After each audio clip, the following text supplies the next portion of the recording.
inihain ng kasong korupsyon laban sa nagtatagong congressman na si Raul Dispuya.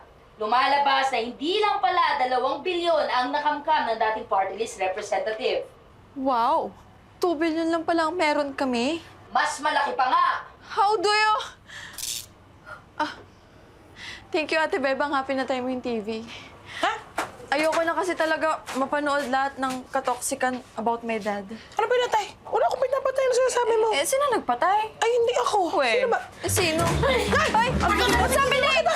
Si Ate Merly! What's happening? Nandiyan na naman ba siya? Oo! At nakita ko, pinunod niya yung metro ng kuryente na Kuryente? Pinula naman eh. Kichamper na nga lang, nahugot pa.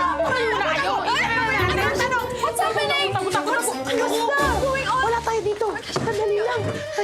Nakauna kayo! Hoy, Bebang! Lumabas ka dyan! Magbayad ka renta! Pag hindi ka nagbayad, ipapasasan ko lahat ng gamit mo dyan! Total, di ka naman sa kanya tumira, di ba? Ashley! Nakita mo si Igop? Uy! Ginagawa mo. Ba't ang dami mong pera? Saan galing nun? Huwag kang mag-alala, Ate Bebang. Hindi to galing sa korupsyon o sa earthquake management projects. No? Eh, saan naman galing? Baka naman pinagkakakitaan dito. It's earnings from being an influencer. Wow! Sana all. Dami niya na. Ilan? Alam mo, kahit nepo baby ako, hindi naman totally dense or wala akong idea kung paano mag-work eh. Hindi man kasing hirap ng mga trabaho nyo. Pero to earn money, you have to work hard in a decent way. Tama. Something na hindi ginagawa ni Dad. Alam mo, siguro naman ginawa niya yun para sa'yo.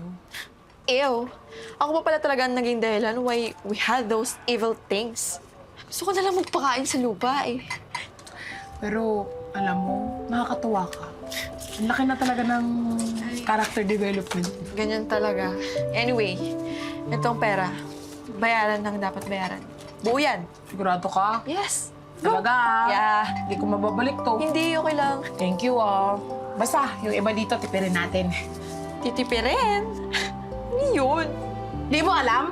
Joke lang? Siyempre alam ko yun. Oo, alam mo eh. Oo eh. Sige, mauna muna ako. Bayaran ko muna si Ate Marle. Ate Marle! Halika dito, may pera na ako. Sasampalin muna kita.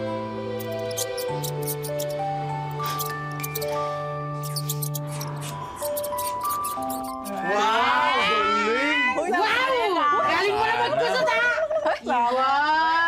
All thanks to you guys. Yes naman! Tamo, dami mong natutunan sa amin, no? I, to be honest, yes. Siyempre. Actually, mas nakakaingit nga kayo kasi ganito kayo kasaya eh. Kahit mga poor.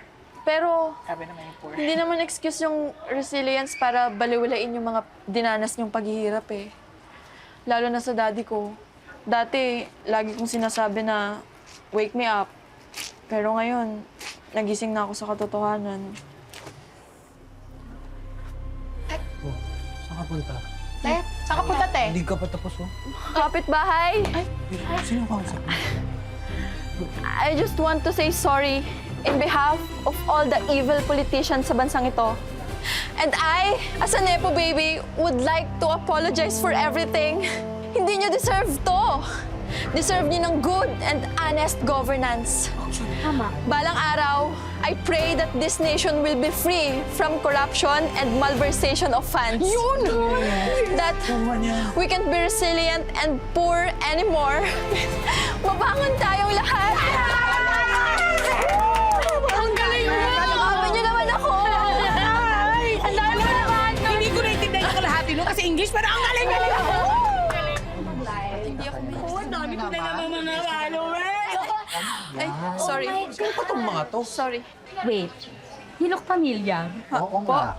Ikaw si Ashley Discuya, di ba? No. Yung anak ng korap? No, hindi ako yun. Andito ka lang pala! Andito yung anak ng korap! Magnanakaw! Ang tatay mo magnanakaw! Kailangan nating mag-live! Mag-live ako.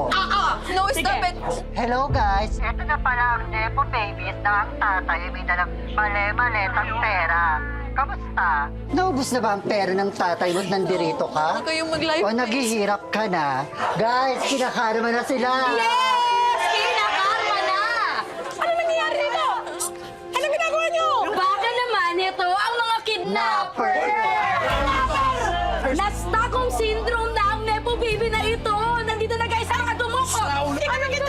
Ano? Eh si Poroy nga dati yung snatcher eh. Ayan si Igop dati yung nagtutulak. Aha! Matagal na ako tumigil ha! Hoy! Mukha ka nalang tutulak sa akin na yan! Balata mo na, balata mo na. Yes, guys! Nahanap na si Asya! Hanap na mo! Stop! All of you, stop!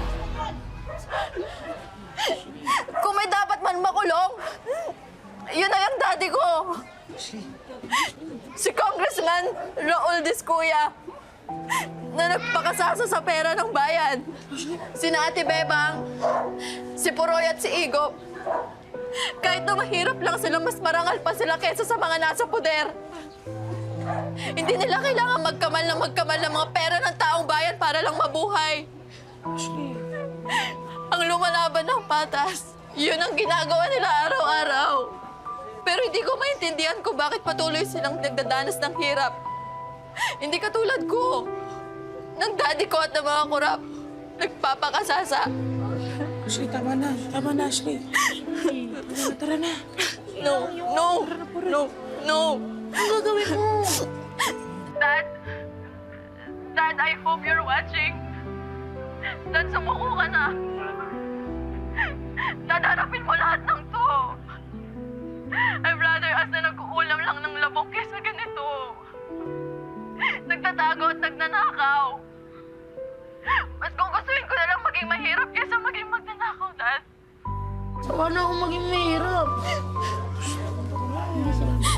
Ashley.